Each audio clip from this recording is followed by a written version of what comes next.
Let's take you live to Bangkok. This is where we are seeing live images of the Singapore Airlines flight 321.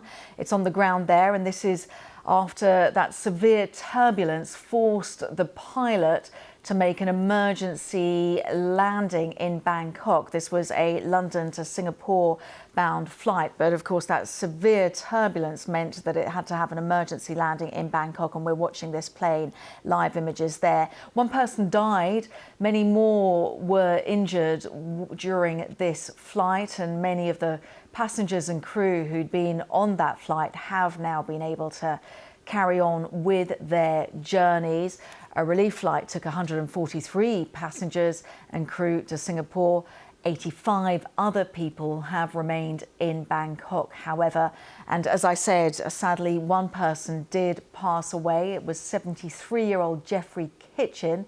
He was from Gloucestershire here in the UK, and he died following what's believed to have been a heart attack. 229 people were on board the flight from London to Singapore when it hit turbulence over Myanmar. More than 30 people were injured, 7 were injured critically. The pilot had to make an emergency diversion. He landed in Bangkok rather than in Singapore, where the plane was scheduled to go to. And this man was one of those who was injured. Things were going very smoothly at first.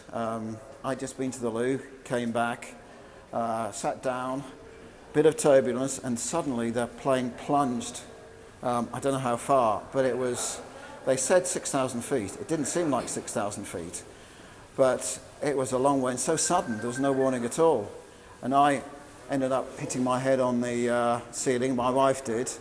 Some poor people who were walking around ended up doing somersaults. It was absolutely terrible. And then suddenly it stopped and it was calm again.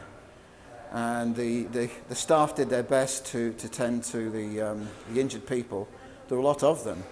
And some of the staff were injured themselves, so they did a sterling job. And eventually they told us we'd divert to Bangkok, which was a huge relief. But when we got there, swarms of medical teams, and they took the worst patients off first. And then eventually let the people like me with only minor injuries off. Ended up in the hospital, and obviously because of the situation it was fairly chaotic. Lots of injured people. They say 30, seem more than 30 to me.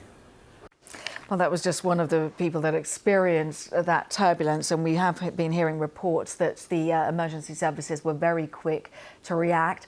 The CEO of Singapore Airlines has been reacting also to this incident, posted a statement on social media. On behalf of Singapore Airlines, I would like to express my deepest condolences to the family and loved ones of the deceased. We are very sorry for the traumatic experience that everyone on board SQ321 went through. Our priority is to render all possible assistance to our passengers and crew members. So the CEO there of Singapore Airlines issuing that apology. Of course, important just to stress that 73-year-old Geoff Kitchen passed away suffering a suspected heart attack following that turbulence. My colleague Monica Miller is in Singapore for us. And Monica, we've just been hearing the apology from Singapore Airlines following that very traumatic experience. Indeed, my crew and I were there at around 5 a.m. when the relief flight had arrived, and we got to see some of the passengers from a distance, and they absolutely looked frazzled. They had clearly been through an ordeal. The media was kept rather far away from them as they had tried to make their exit from the airport, but we did get a question in to ask one of the passengers what was on her mind, and she said she was just thankful to be alive. Now, again, that was 140 passengers as well as crew that were non-injured and frankly were willing to get back on a flight just a few hours after going through this harrowing ordeal. But our colleagues in Bangkok are keeping a close eye at the hospital to get any updates on the 71 other passenger and crew who were taken to hospital there. We understand now that instead of 7 who are in critical condition, it looks like that might be 6. So that's the latest numbers that we have. But we also know that the United States National Transportation Safety Board investigators, as well as here in Singapore, some transportation officials have now gone to Thailand to help officials there as they look towards this next step. First is really to get the passengers and crew, make sure that they are okay and safe and they are being attended to. But then the real question is, how did this happen? Yeah, that's certainly something that's going to be looked at very, very closely. Just in terms of the reaction, we've been hearing that once the plan did divert to Bangkok, the emergency services were very quick to the scene to help the passengers that had experienced, as you say, something so traumatic.